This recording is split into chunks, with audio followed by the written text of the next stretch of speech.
Thank you very much for inviting me. It's just going to talk for 10 minutes about our experience of cardiac CT. We've had wide area detector CT for almost 10 years now, so I'm just going to talk about what advantages we've found with it in a large general hospital. So conventional detector CT coverage is quite narrow. You can only cover about 4 centimetres of the heart, and that includes pretty much all systems apart from the wide area detector ones. So that means that you have to scan the heart over multiple beats, essentially. And a lot can go wrong with multiple beats.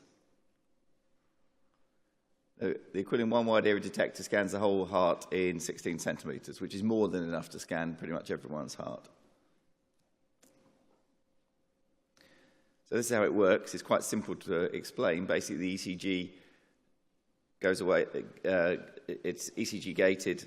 The scanner just fires it end diastole, then switches off again. So 70 to 80% of one beat, and it acquires the whole data set in a single beat, which is very simple. And that simplicity actually opens up a whole load of possibilities, which we didn't have before. So the key bit as a reporting radiologist is the fact that all of the data is acquired at the same time, which is an enormous advantage. So one of the biggest, I went to a conference just now when we had a load of test images up and we were trying to teach cardiologists and radiologists how to do CT, and so many of the cases were difficult because they were on conventional systems and there was a lot of step artifact. You don't get any step artifact on a wide area detector, so the whole data is all at one point in time, and you also can see things like this. This is a communication between the aorta and the pulmonary artery, and you can see a jet of contrast coming across a PDA. And you can see this really easily because it's all acquired at one point in time. And this is an absolutely typical patient. This is not the best patient we've ever had. This is not the thinnest patient we've ever had. This is just a typical patient. Typical BMI in the UK, because we're all quite fat, is about 26. And this is a typical patient, and they get 0.6 millisieverts now. So you get beautiful images of the coronary arteries because the single beat acquisition, together with some other things that I'm going to tell you about, is incredibly dose efficient. So it's not a big deal now doing the coronary arteries. It's not a high dose test anymore. It's 0.6 millisieverts, and you get beautiful images of the coronary arteries. That's the LAD. So what about irregular heart rates? Now, the biggest reason why I can never go back to narrow detector CT is that it doesn't cope well with irregular heart rates.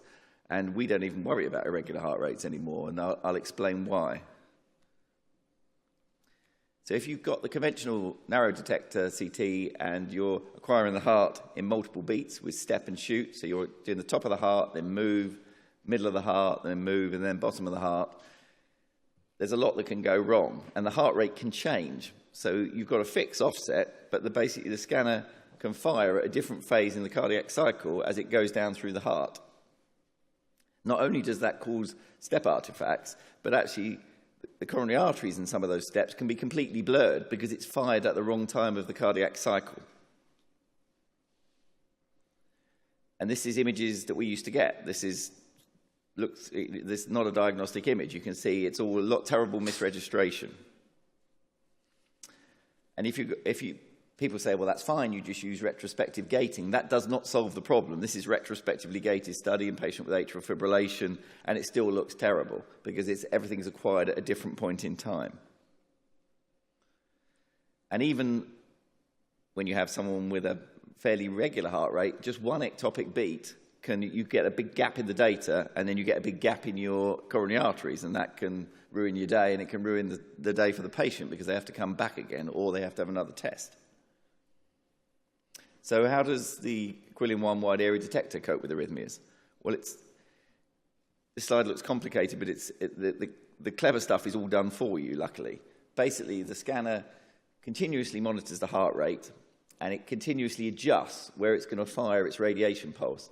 The original wide area detector way back when we started in 2007, it decided in advance that it was going to fire a certain number of milliseconds after the R wave, and that was what it was going to do. It didn't matter whether the heart rate changed, so it sometimes fired in the wrong place. Now, there's a very sophisticated system now that continuously adjusts where the pulse of radiation is going to fire based on changes of heart rate, so it always fires at the right time, and it's incredibly robust.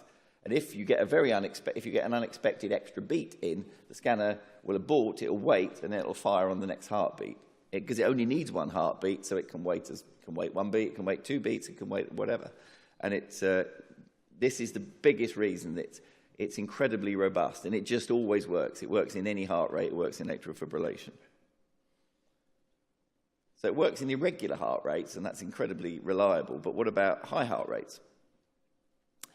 Well, surprisingly, in some ways, it actually has a huge advantage in high heart rates as well, because you would think that it's just related to the rotation time, but it is much more than that.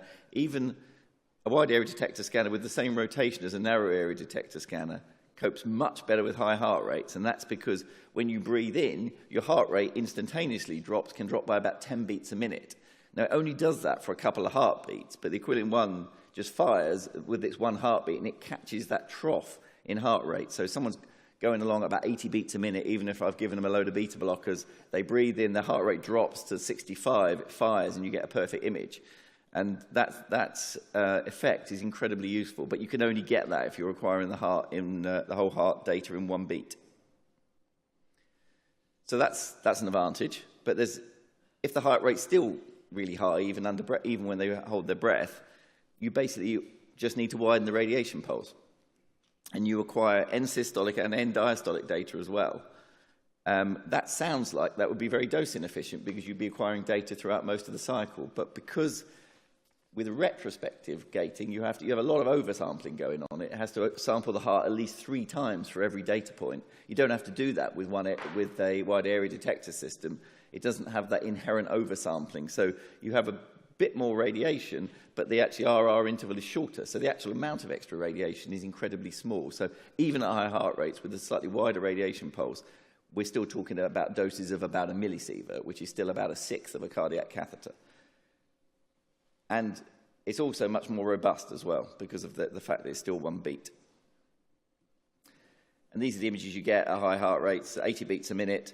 If you used a normal end-diastolic reconstruction, you would get a blurred coronary arteries there. And if you use the data at the beginning of the cardiac cycle, the end-systolic data, you get still coronary arteries.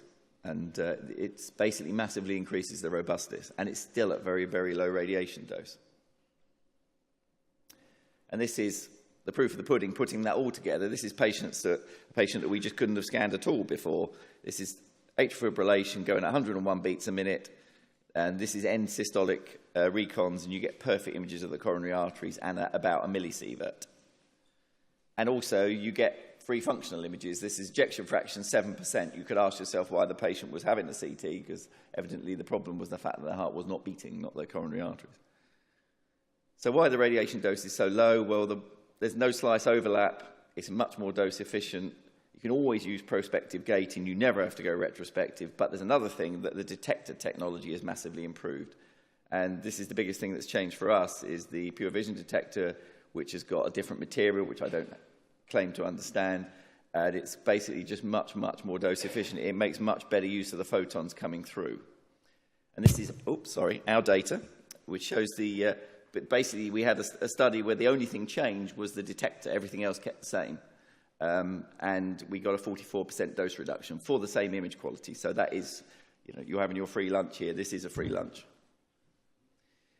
And this is the sort of data you get now. 26-year-old woman, normal size, 0.1 millisievert now. So if they're really young, we can turn the dose down to a chest X-ray dose now.